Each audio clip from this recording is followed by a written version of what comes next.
बढ़ते हैं। प्रदेश में 3200 मेगावाट बिजली खरीद के बहुचर्चित प्रकरण में आखिरकार राजस्थान विद्युत विनियामक आयोग से हरी झंडी मिल चुकी है।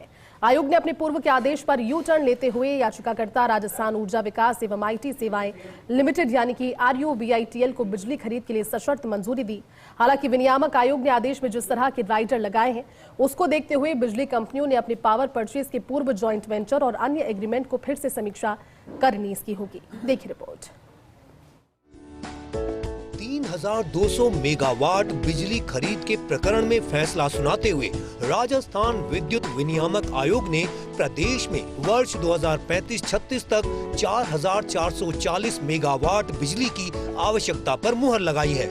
हालांकि फैसले में आयोग ने कहा है कि अगर पहले से तय बिजली खरीद क्षमताओं को आंशिक या पूर्ण रूप से निरस्त किया जाता है तो डिस्कॉम भविष्य की जरूरत के हिसाब से अतिरिक्त लॉन्ग टर्म बिजली खरीद पर निर्णय ले सकेंगे। हालांकि इसके लिए विस्तृत आकलन और उपभोक्ता हित को प्राथमिकता देना जरूरी होगा। आयोग ने केंद्रीय विद्युत प्राधिकरण के 27 नवंबर 2025 के पत्र का हवाला देते हुए कहा कि राज्य की बिजली जरूरत पूरी करने के लिए किस स्रोत से बिजली खरीदेंगे, इसका अंतिम निर्णय डिस्कॉम का होगा। वे चाहे तो अनुबंध कर बिजली खरीदें या फिर टैरिफ आधारित प्रतिस्पर्धी बोली प्रक्रिया अपनाएं, लेकिन निर्णय लेते समय लागत और उपभोक्ता हित का ध्यान रखना होगा। आखिर क्या है पूरा प्रकरण? बिजली की बढ़ती मांग को देखते हुए राजस्थान ऊर्जा विकास निगम ने याचिका दायर की थी। 3200 मेगावाट बिजली खरीद के लिए टैरिफ बेस्ड कॉम्पिटिटिव बिडिंग प्रक्रिया की अनुमति के लिए दायर की थी याचिका। आयोग ने याचिका को नवंबर 2025 में यह कहते हुए खारिज किया कि निगम और केंद्रीय विद्युत प्राधिकरण के डेटा अलग हैं। याचिका में निगम ने 2031-32 तक 3200 मेगावाट अतिरिक्त बिजली की दिखाई थी जरूरत, जबकि केंद्रीय विद्युत प्राधिकरण की रिसोर्स एडिक्वेसी प्लान 2025 की रिपोर्ट में है दूसरे तथ्य। रिपोर्ट के मुताबिक राजस्थान को 2035-36 तक 1905 मेगावाट की जताई गई है आवश्यकता।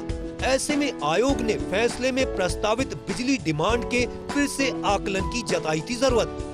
याचिका में निगम ने निजी क्षेत्र में लॉन्ग टर्म में 25 साल के लिए पावर परचेज करने की मांगी थी अनुमति, जिसे इस तर्क के आधार पर खारिज किया गया कि सोलर बैटरी प्लांट की दरों में लगातार आ रही कमी।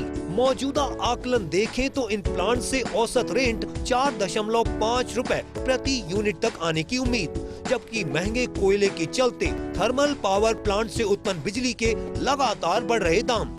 ऐसे में निगम के प्रस्ताव को अनुमति देने से जनता पर महंगी बिजली के भार की जताई गई थी आशंका। आदेश में कहा गया कि अगर वर्तमान में प्रस्तावित या तय बिजली खरीद क्षमताओं को पूरी तरह या आंशिक रूप से समाप्त किया जाता है तो अतिरिक्त दीर्घकालिक बिजली जरूरत का दोबारा आकलन किया जाएगा। उस समय यह देखा जाएगा कि राजस्थान को वास्तव में कितनी अतिरिक्त बिजली चाहिए। इसके लिए परमाणु बिजली परियोजनाओं की स्थिति, पुराने थर्मल पावर प्लांट की हालत, वे पीक समय में कितनी बिजली दे सकते हैं और अन्य तकनीकी पहलुओं का भी अध्ययन किया जाएगा। आयोग ने स्पष्ट किया कि ऐसे किसी भी आकलन को पहले संबंधित निगम के निदेशक मंडल और उसके बाद राज्य सरकार की मंजूरी लेनी होगी। 3200 मेगावाट के लिए पूर्व के फैसले होंगे री एग्जामिन। प्रदेश में बिजली खरीद के बहुचर्चित प्रकरण में RERC का फैसला। RUVITL की पुनर्याचिका पर आयोग ने CEA के पत्र का हवाला देते हुए दी मंजूरी। प्रदेश में 2035-36 तक 4440 मेगावाट बिजली की आवश्यकता पर लगाई मुहर। केंद्रीय विद्युत प्राधिकरण के अनुसार वर्ष 2035-36 तक राजस्थान को होगी जरूरत करीब 4440 मेगावाट अतिरिक्त कोयला आधारित बिजली की जरूरत का है आकलन। इसमें से 2535 मेगावाट क्षमता पहले से प्रस्तावित है, जिसमें 1300 megawatt Chhabra, 800 megawatt Kali Sindh, 140 megawatt Khurja, 125 megawatt Gudha और 150 मेगावाट सिंगरौली शामिल है। आदेश में स्पष्ट कहा गया है कि निगम की पूर्व के प्रस्तावित प्लांट को लेकर जो प्लानिंग है उनसे मिलने वाली बिजली को ध्यान में रखते हुए ही शेष जरूरत पर की जाए प्लानिंग। अब बिजली कंपनियों के सामने नया फैसला करने की भी रहेगी दरकार।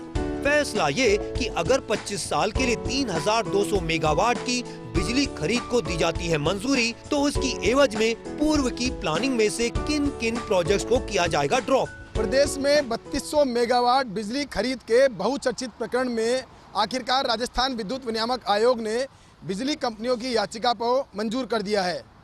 आयोग ने केंद्रीय विद्युत प्राधिकरण के पत्र का हवाला देते हुए कंपनियों को 4440 मेगावाट की मांग मंजूर की है, लेकिन साथ ही ये भी कहा है कि पूर्व में जो पावर प्रोक्योरमेंट के लिए एग्रीमेंट किए गए हैं या फिर जो जेवी की गई है उसको ध्यान में रखते हुए शेष बिजली का ही प्लानिंग की जाए।